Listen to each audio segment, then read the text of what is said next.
Ladies and gentlemen, please give a warm welcome to Scot Howell.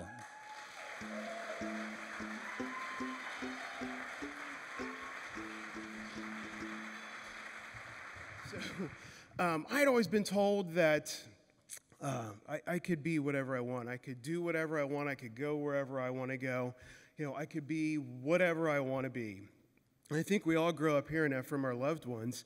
I got the opportunity to hear that a second time in life when the recession fell out in '08 and I lost my job. And now instead of hearing it from family, I'm hearing it more from my peers. And they're trying to put a silver lining on the situation. And they just want to, Scott, you have this wonderful opportunity in front of you. What do you want to do with it? You can go and do whatever you want to do. You can be whatever you want to be. You can do anything. And I would answer their question seriously. I took them serious. I would answer them. I'd tell them I want to be a stay-at-home parent or I want to be a skydiving photographer. Because in my world, those are real things. I love being a parent. I think I'm kind of good at it. I've got 2 of the 4 graduated licenses in the sport of skydiving. And I've always loved photography. I've always loved the art of photography. So to me, those answers were real, but they'd always come back with that sarcasm and shaking their head and the hands on the hips and laughing at me like I was being silly. Because they thought, I should be in their world. I should do whatever I want to do in their world, which is be a welder or a car salesman or an insurance adjuster or a house painter or the UPS man. That was their normal. And I had to look at it because I didn't want to live in their world. To me, their world was kind of closed and it didn't fit my jam. I had to look at it. What do I want to do? What do I want to be? Who am I? I'm a human that wants to have blue hair.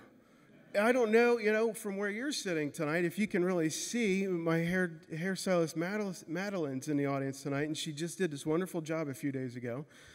So if you don't see me on stage in the lights, make sure you see me out here in the hallway. It's quite blue. It took me a while to get there.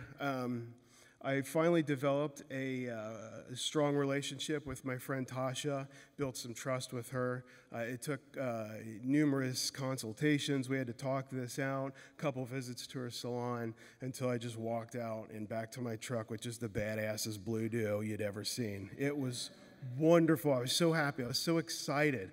But most importantly, I felt inside, I felt complete and I felt content and I felt comfortable with myself.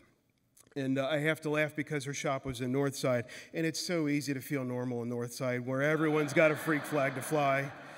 That was not the challenging part of this thing I did.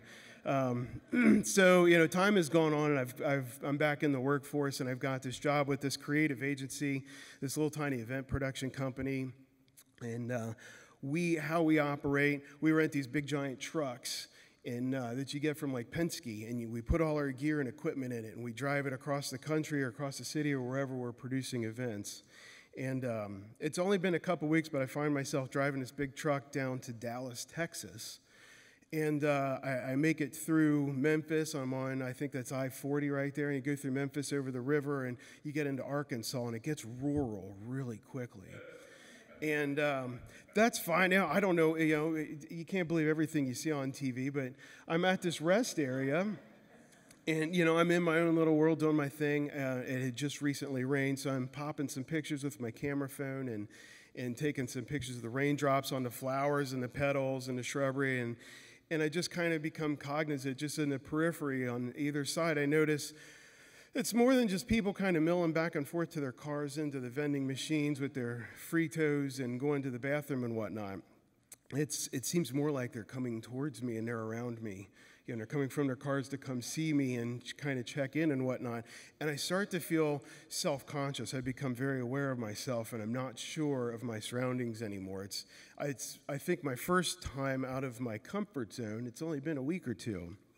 And more and more people, I'm starting to see more and more people, and I don't know, what's behind me or what's in front of me, what's around the corner necessarily. And I kind of pop out of my world, and I focus my audio, and I focus my audio, and I start to hear the things. I start to hear the things that I had heard before, because I'm not so naive to think that I'm going to make this change and not have some consequence with it. But it's the people I work with, it's the friends and family in my circles that I travel around in. And, you say, what the hell is that? Look at that. What is he thinking? What is going on? Why on earth would anyone do that? And I kind of really close in on myself, and I start to feel almost nervous, almost scared for my well-being, right? And I stand up, I stop taking pictures, and I make my way to the restroom. My head's up, my eyes are kind of forward. I'm not making eye contact. I'm not engaging with anyone. I don't feel maybe this is the appropriate time to get on my soapbox or anything. And everything was fine. And I use the restroom, and I stretch my legs, and I get back in this truck and whatnot. And I'm driving down the road, and I have to think to myself, what was this decision really like for me to live in my world and, to know that there's going to be some consequence and some drawback, but is this really something I'm going to be able to handle? Am I going to be able to deal with this? And I'm going down the road, and when you're driving these trucks, when you cross a state line, you'll see these things on the side of the road called a weigh station. All these big truck drivers and semi-trucks have to pull over, and they have to weigh the truck to make sure it's safe, and they have to check the tire pressure and the brake lights. Excuse me. And just make sure it's safe. And the truck I'm driving, sure enough, falls into that category. And wouldn't you know it, when I pull in there, I get flagged for inspection. And it's not the end of the world. I've been there before. I've done it before. It's, we as event planners, we're not really quick on the trucking game, so I don't know all the rules and regulations. I like to play stupid if I can. So I don't know. I can make your wedding look gorgeous, but I'm not really sure about driving a truck. I'm just trying to stay on the road, sir. So I go in there and I park, and I grab the paperwork and the rental agreement. And I go in there, and I'm pretty sure I'm probably going to be made an example out of. I got some wild colored clothes on. I got my fresh blue locks. And, this is a police officer, so probably going to be made an example out of. I'll probably hear some snarky remarks, a little bit of bullying. Just, be aware of it. I never claimed to be an angel, so I know in times like this, no, sir, and yes, sir, and thank you, sir, go a long way. And I go into the little office, and it's obviously a place where they're not there regularly or very often. It's kind of dimly lit, and there's a window unit, air conditioner up in the wall, and a couple of desks, and a fax machine, and a file cabinet. And right there in front of me just stands the epitome of every Texas lawman you can imagine. I mean, just bam, posture, perfect, shoulders across, chest out, hair short and cropped, crisp, clean, perfect uniform. Oh, man. All right, well, let's do this. So I give him the paperwork, and we sit down, and he shares some information with me, and he goes out and he inspects the truck, and he comes back, and everything's been going fine so far. I don't think a lot of it, but I feel some tension, and I figure maybe I'll take an opportunity. I'll beat him to the punch, because I notice as he's sitting at his desk, he's got that perfect badge over here just shining as bright as it can be in the fluorescent lights. It's Department of Transportation, State of Texas, Officer Crooks. The cop is a crook. It's hilarious, right? I point this out to him, and it was good. It worked. We shared a short laugh of amusement, and he tells me, no one's ever pointed that out before. I'm sure, sir, your demeanor and your intimidating features there probably remove the humor from most experiences people have with you, and it's all right. It's fine. It is what it is. And we spend 30 or 40 minutes together, and he goes over some things. There were some issues wrong, and he writes me a couple warning tickets. He doesn't actually cite me, and gives me some paperwork to take back to my employer, and sends me on my way with a handshake and a welcome to the great state of Texas. Well, that's just fantastic. And again, like I said, I'm no angel, so any opportunity I have to flee from the law, I take it, and I'm back on the truck, and I'm at speed rather quickly. And I'm going down the highway towards Dallas, and just this whole feeling just envelops me. I'm just literally filled with gratitude and emotion.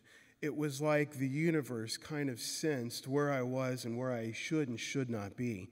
It took that bad experience that I had at that rest area and how much fear I really had because I wasn't doing something silly. I was being who I want to be. I was just being another human. And it really shook me. And then it gave me this other experience where you'd think, you know, you're going to be intimidated by the lawman with the badge and the gun, especially with some of the things we hear in the news the past couple years. And it wasn't like that. That man and I sat across from each other, and we made eye contact, and he was courteous and respectful and treated me like any other human being. He didn't give a damn what color my hair was or how loud my clothes were. It was a wonderful experience, and I realized that, and just this feeling of gratitude washed over me. And I couldn't be more grateful for the situation because I don't color my hair to stand out. I don't do it to grab your attention. I don't necessarily want to have a discussion about it. I didn't do it for Easter or my kids. I'm not that big of a fan of the Smurfs, right? I color my hair because I enjoy a splash of color in my life, and I enjoy being me. I'm most happiest when I'm being me. Thank you.